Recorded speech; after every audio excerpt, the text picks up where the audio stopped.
బోర్డర్లో బాంబులు పేల్చుతుంటే తమకేమవుతుందిలే అనుకుంటారు చాలా మంది.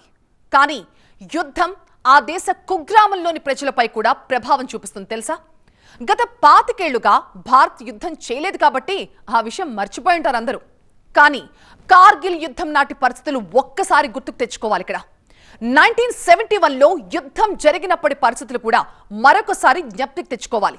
సో దట్ ఇకపై రాబోయే యుద్ధం ఆ తర్వాత పరిస్థితి ఎలా ఉంటుందో అందరికీ ఒక అవగాహన వస్తుంది. ఆ అవగాహన కోసమే ఈ స్టోరీ. యుద్ధం యుద్ధమని తెగ కోరుకుంటున్నారు కొందరు. కానీ యుద్ధం ఆషామాషి వ్యవహారమేం కాదు. యుద్ధం అంటే తప్పనిసరి పరిస్థితుల్లో మాత్రమే చేయాల్సిన ఓ అంతిమ పరిష్కారం. పైగా యుద్ధం ఊహ కందని ఓ ఆర్థిక భారం కూడా. ఈ సందర్భంగా 1990 నాటి ఓ ఇంట్రెస్టింగ్ మ్యాటర్ చెప్పుకోవాలి.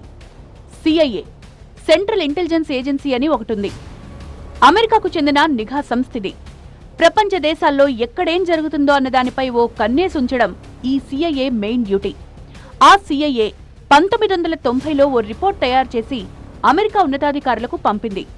ఆ నివేదికలో పాకిస్తాన్పై భారత్ యుద్ధం చెయ్యాలనుకుంటోంది అని రాసుకుంది.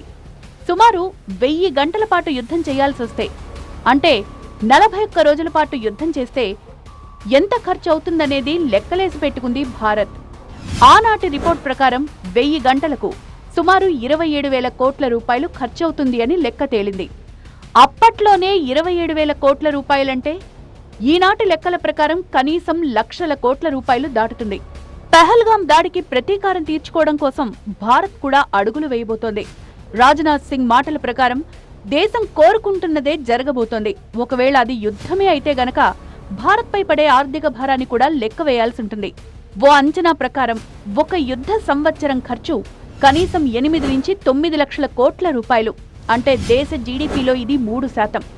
అప్పట్లో పాకిస్తాన్పై 40 రోజుల పాటు యుద్ధానికి సిద్ధపడింది భారత్. బట్ ఇప్పుడు అంత సమయం అక్కర్లేదు మనకి. పాకిస్తాన్ని ఓడించడానికి జస్ట్ వారం రోజులు చాలు. అయినా సరే ఖర్చే కదా. ఇప్పుడు గనక భారత్ యుద్ధానికి దిగితే అంతిమంగా దానికయ్యే ఖర్చును భరించాల్సింది భారత ప్రజలే. బట్ ఇండియా అన్నిటికీ ప్రిపేర్డ్గా ఉంది. కాకపోతే దేశ ప్రజలే మరి కాస్త ప్రిపేర్ అయి ఉండాల్సి ఉంటుంది. చాలా రోజులు యుద్ధం జరిగితే ఆటోమేటిక్గా ధరలు పెరుగుతాయి. దాంట్లో ఎవరు తప్పించుకోలేరు. అంత పెద్ద అమెరికానే ఇరాక్తో యుద్ధం చేసినప్పుడు కొన్ని వేల కోట్ల డాలర్లు ఖర్చు పెట్టాల్సి వచ్చింది, ఆఫ్ఘనిస్తాన్తో కానీ ఇరాక్తో కానీ. మరి మనం కూడా దానికి సంసిద్ధ అవ్వాలి. ఇన్ఫ్లేషన్ పెరుగుద్ది, వస్తువుల ధరలు పెరిగే అవకాశం ఉంటుంది తప్పనిసరిగా. ఇప్పుడు చెప్పబోయే విషయం కేవలం ఓ అవగాహనలాగే తీసుకోవాలి తప్పితే గందరగోళపడి ఆయాస పడిపోయి ఆందోళన పడక్కర్లేదు. ఎందుకంటే కరోనాకు అనవసరంగా భయపడిపోయిన జనం అక్కర్లేకపోయినా సరే ఎక్కువ సరుకులు కొనేశారు. సాధారణంగా నెలకు సరిపోయే వస్తువులు కొనే దగ్గర ఏకంగా 2 నెలలు 3 నెలలకు కావలసినంత పచారీ సామాను కొని పెట్టేసుకున్నారు. ఆ భయం వేలం వెరిగా పాకడంతో షాపులు, మాల్స్ ఖాళీ అయ్యాయి. ఈ పరిస్థితి మన దగ్గరే కాదు, చాలా దేశాల్లో ఎదురైంది. చైనాతో ట్రేడ్ వార్ జరగబోతోంది అనగానే అమెరికన్లు భయపడిపోయి మాల్స్ లో ఒక్క సరుకు లేకుండా కొనుక్కెళ్లిపోయారు. బట్ ఇండియా పాకిస్తాన్ మధ్య యుద్ధం వచ్చే ఛాన్స్ ఉందనే వార్తలు గట్టిగా వినిపిస్తున్నా సరే ఎవరూ అలా తొందరపడట్లేదు. అంటే దానర్థం భారత ప్రజలు చాలా ప్రిపేర్డ్గా ఉన్నారని, పాక్ను ఏదో ఒకటి చెయ్యాలనే కసి ఉండడమే కాదు, అసలు ఏమాత్రం భయం చూపించట్లేదు భారతీయులు. నిజంగా యుద్ధ భయం ఉండుంటే ఈ పాటికే కిరాణా షాపుల ముందు క్యూ లైన్లుండేవి. అలాంటి సీన్స్ కనిపించుంటే శత్రువులకు బలం పెరిగేది. కానీ భారతీయులు అలా లేరిప్పుడు. అన్నింటికీ సిద్ధపడే ఉన్నారు. ఇక అసలు విషయానికొస్తే యుద్ధం జరుగుతున్నప్పుడు ధరలు పెరగడం సర్వసాధారణం. 1965లో 1971లో భారత్ యుద్ధాలు చేసినప్పుడు కూడా ధరలు పెరిగాయి.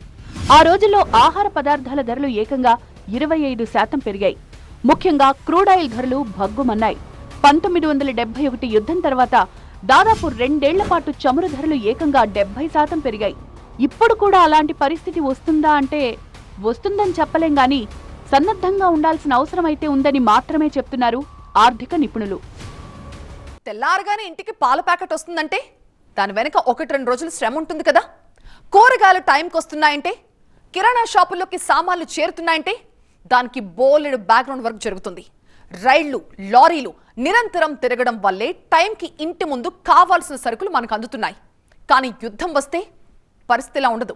సప్లై తగ్గొచ్చు, షాప్స్లో నిత్యావసర సరుకులు అందుబాటులో ఉండకపోవచ్చు, బ్లాక్ మార్కెటింగ్ కారణంగా ధరలు భారీగా పెరగొచ్చు. ఎక్కడో సరిహద్దుల్లో కొట్టుకుంటుంటే మనకేమవుతుందిలే అనుకుంటారు చాలామంది. కాదు, అందరిపైన ఎఫెక్ట్ పడుతుంది. అదెలాగో కాస్త డీటెయిల్డ్గా చూద్దాం ఈ స్టోరీలో. యుద్ధ ప్రాతిపదికన అనే పదం వాడుతుంటారు సాధారణంగా. అంటే యుద్ధం వస్తే ఏమాత్రం ఆలస్యం చేయకూడదు, అన్నీ ఫటాఫట్ జరిగిపోవాలి, యుద్ధానికి సంబంధించిన అంశానికే మొదటి ప్రాధాన్యత ఇవ్వాలి అనేది దానర్థం. సో ఇవాళ మనం తింటున్న బియ్యమే గాని, గోధుమలే గాని, మంచి నూనె, పాలు, పెరుగు, ఉప్పు, పప్పులు ఇలా నిత్యావసర వస్తువులన్నీ రవాణా వ్యవస్థ ద్వారానే మనకి చేరాలి. ఈ రవాణా వ్యవస్థలో ప్రధానమైంది గూడ్స్ రైళ్లు. సూపర్ ఫాస్ట్ ప్యాసింజర్ రైళ్లను పక్కన పెట్టి మరి గూడ్స్ రైళ్లకు గ్రీన్ సిగ్నల్ ఎందుకు ఇస్తారో తెలుసా? అవి టైం ప్రకారం నడిస్తేనే లక్షల మందికి కావలసిన నిత్యావసర సరుకులు సమయానికి అందుతాయి కాబట్టి. ఏమాత్రం ఆలస్యమైనా సప్లై చైన్ దెబ్బతిని ధరలు పెరిగే అవకాశం ఉంది. అంత ప్రాధాన్యత ఉండే గూడ్స్ రైళ్లను సైతం యుద్ధం వచ్చినప్పుడు పక్కన పెడతారు.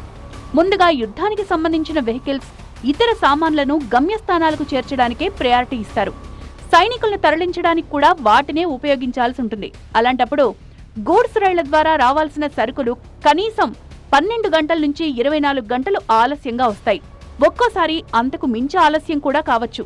అదే జరిగితే పట్టణాల్లో నిత్యావసర సరుకులకు కొరత ఏర్పడుతుంది. ఆ వార్త తెలిస్తే జనం ఇంకాస్త ఎక్కువ కొనడానికే ప్రయత్నిస్తారు. ధరలు కూడా పెరుగుతాయి.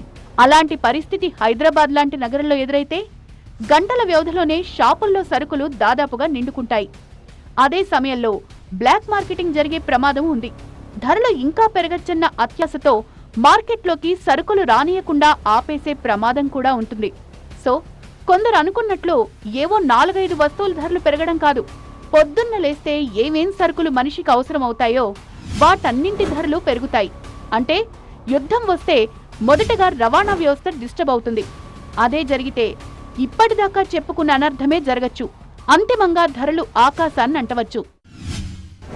రవాణా కూడా చాలా స్లో అయిపోతుంది. ఎందుకంటే ఆ టైంలో ఎక్కువ ఈ ట్రైన్స్ అన్నీ కూడా సోల్జర్స్ని, మెటీరియల్ని తీసుకెళ్లడంలో నిమగ్నమై ఉంటాయి. సో ఇంత స్పీడ్గా, ఇప్పుడున్న స్పీడ్గా గూడ్స్ ట్రైన్స్ కూడా మూవ్మెంట్ ఉండదు. అప్పుడు రెస్ట్రిక్టెడ్ మూవ్మెంట్స్ ఉంటాయి, రవాణాకు కూడా రెస్ట్రిక్టెడ్ మూవ్మెంట్స్ ఉంటాయి. సో దీని దృష్ట్యా ఏంటంటే ఖచ్చితంగా ఇది క్యాసకేడింగ్ ఎఫెక్ట్, అంటే ఆర్థికంగా చాలా ప్రభావం చూపుతుంది. డిమాండ్ సప్లైలో తేడాలు వచ్చినప్పుడు ఇన్ఫ్లేషన్, ద్రవ్యోల్బణం చాలా పెరుగుతుంది. ప్రభుత్వ పథకాలు కూడా ఆలస్యమయ్యే ఛాన్స్ ఉంది. దేశవ్యాప్తంగా రేషన్ పంపిణీ వ్యవస్థకు బ్రేకులు పడచ్చు. పెట్రోల్, డీజిల్ అవసరాలు, కిరాణా అవసరాల ప్రాధాన్యత కూడా మారచ్చు. ఇతర రంగాల కంటే కూడా యుద్ధానికి సంబంధించిన రంగాలకే ఇంధనాన్ని కేటాయించాల్సి రావచ్చు. చివరికి వైద్య సేవల విషయంలోనూ ఇలాంటి పరిస్థితి ఉండొచ్చు. యుద్ధంలో పాల్గొన్న వారికే మొదటి ప్రాధాన్యత ఇవ్వాల్సి ఉంటుంది కాబట్టి వైద్య సేవల రంగంలోనూ ఆ డిస్టర్బెన్స్ కనిపించచ్చు. ఆల్రెడీ భారత్కు చాలా ఎక్స్పీరియన్స్ ఉంది ఈ ధరల పెరుగుదల విషయంలో. కార్గిల్ యుద్ధ సమయంలో ఇండియాలో ధరలు విపరీతంగా పెరిగాయి. ఇక స్టాక్ మార్కెట్లు కూడా కుప్పకూలుతాయి. ఆల్రెడీ పెహల్గాం దాడికే భారత స్టాక్ మార్కెట్లు కుప్పకూలాయి.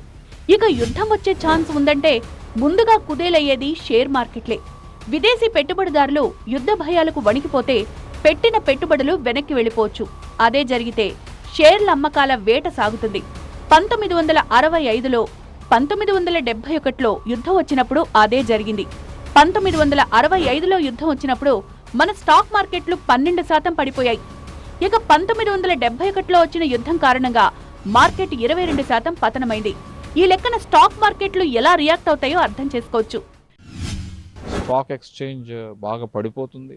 నెక్స్ట్ ఏంటంటే పోర్ట్ఫోలియో ఇన్వెస్ట్మెంట్ ఏదైతే ఉందో, స్టాక్స్లో ఎవరెవరైతే ఇన్వెస్ట్ చేస్తారో వాళ్ళందరూ చాలామంది ప్యానిక్ స్ట్రికన్ అయ్యి ఈ స్టాక్స్ని విత్డ్రా చేసుకుంటారు. అప్పుడు మనం డాలర్స్లో పే చేయాల్సి ఉంటుంది వాళ్ళందరికీ కూడా. యుద్ధం వస్తే నిత్యావసర వస్తువుల ధరలు పెరుగుతాయి, స్టాక్ మార్కెట్లు పతనమవుతాయి. ఇవన్నీ సరే, మరి గోల్డ్ పరిస్థితి ఏంటి? సాధారణంగా భయాలు ఉన్నప్పుడు బంగారం ధర పెరుగుతుంది. ఎక్కడా సేఫ్టీ లేదు, పెట్టిన పెట్టుబడికి రక్షణ లేదు అనుకున్నప్పుడు అందరి చూపు బంగారంపై ఉంటుంది. బంగారం కొంటే సేఫ్గా ఉంటుందని భావించి కొంటుంటారు. సో ఆ భయాల కారణంగా బంగారం ధర పెరుగుతుంది. బట్ యుద్ధమప్పుడు అలా ఉండదు పరిస్థితి. ఓవైపు ఉప్పు, పప్పు, కూరగాయల ధరలే విపరీతంగా పెరిగిపోయినప్పుడు ఇక బంగారం కొనాలి, కొని దాచుకోవాలి అనే ఆలోచన ఎందుకు వస్తుంది? అంటే డిమాండ్ పడిపోతుందన్నమాట. యుద్ధం వస్తే ముందుగా తగ్గేది కూడా బంగారం ధరలే అంటున్నారు. మొదట ప్రపంచ యుద్ధం జరిగినప్పుడు బంగారం ధర 5.7% తగ్గింది. రెండో ప్రపంచ యుద్ధ సమయంలో 3.3% పడిపోయింది. కొరియా యుద్ధం అప్పుడు 2.1%, వియత్నాం యుద్ధం సమయంలో ఏకంగా 12.9%, గల్ఫ్ యుద్ధం జరిగినప్పుడు 13% తగ్గింది బంగారం ధర. యుద్ధానికి ధరలకు ఒక అవినాభావ సంబంధం ఉంది. యుద్ధం వస్తే నిత్యావసర సరుకులన్నీ పెరిగిపోతాయి. అంతటితో ఆగుతుందా అంటే లేదు. భారత ఆర్థిక వ్యవస్థపై కూడా భారం పడుతుంది కాబట్టి దాన్ని మొయ్యాల్సింది కూడా భారతీయులే. ఒక 25 ఏళ్ల క్రితం కార్గిల్ యుద్ధం తర్వాత దాదాపు అన్నింటి మీద కార్గిల్ సెస్ వేయడం గుర్తుంది మనకి. మరి ఈసారి అలా జరగొచ్చా?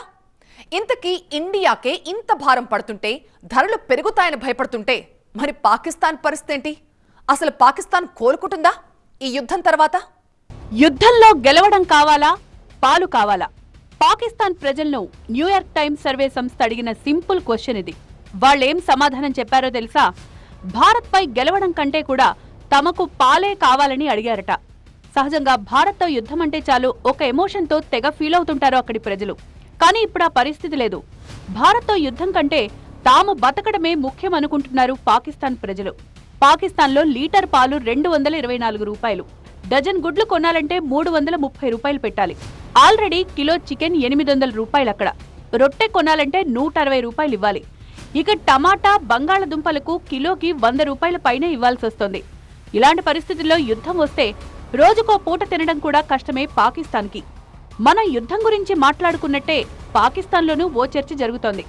అక్కడి యూనివర్సిటీలు, కేఫ్లు, టీ కొట్టు దగ్గర యువత ఏం మాట్లాడుకుంటుందో తెలుసా? యుద్ధం గురించి కాదు, పెరిగిన ధరలు, నిరుద్యోగం గురించి. సో వారున్నాక కొన్ని బాధలు తప్పవండి. మనం కూడా బాధలు పడాల్సి వస్తుంది, మన దేశ ప్రజలు బాధలు పడాల్సి వస్తుంది. కొన్ని ముఖ్యమైన సమస్యలు మనకి ఎదుర్కోవాల్సి వస్తుంది. అది ఎదుర్కోవాలి, తప్పకుండా లేదు. ఫస్ట్ ఆఫ్ ఆల్ తిండి ఇలాంటివి. సో ఉప్పు, పప్పు ప్లస్ కాకపోతే బియ్యము ఇవన్నీ.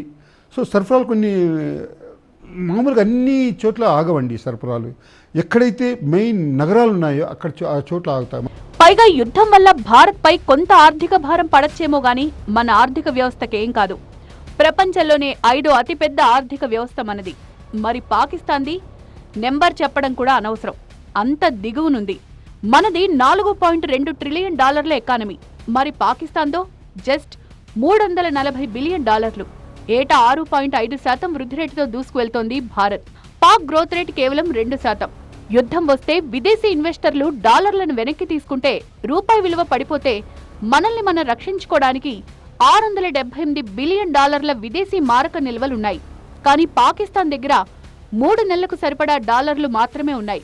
పైగా పాకిస్తాన్ దగ్గర ఆయుధాలున్నాయి గాని అందులో మందుగుండే లేదు. డబ్బులు లేక ఏం అమ్ముకోవాలో తెలియక చివరికి తన దగ్గరున్న ఆయుధాలను అమ్ముకుంది పాకిస్తాన్. 2 ఏళ్ల క్రితం యుక్రెయిన్కు 155 mm షెల్స్ ను అమ్మేసుకుంది. సో పాకిస్తాన్ దగ్గర యుద్ధ ట్యాంకులు, ఫిరంగులున్నా గానీ షెల్స్ లేకపోతే యుద్ధం ఎలా చేస్తుంది? ఇది పాకిస్తాన్ పరిస్థితి. యుద్ధంలో పాకిస్తాన్ ఓడిన తర్వాత ఇక ఆ దేశం కోలుకోవడం దాదాపు అసాధ్యం. ఆల్రెడీ ఆర్థిక వ్యవస్థ కుప్పకూలిపోయింది అక్కడ. కానీ భారత్ పరిస్థితి అలా కాదు. మన దేశం కోసం మనం ప్రత్యేక పన్ను కట్టగలం. గతంలో కార్గిల్ యుద్ధం తర్వాత వార్ ట్యాక్స్ కట్టిన చరిత్ర ఉంది. ఆ విధంగా దేశాన్ని నిలబెట్టుకున్నాం మనం. సాధారణ సమయంలోనే ప్రభుత్వాలు వేసే పన్నులను భరిస్తున్నాం మనం. యుద్ధం లాంటి విపత్కర పరిస్థితులు వస్తే భరించలేమా?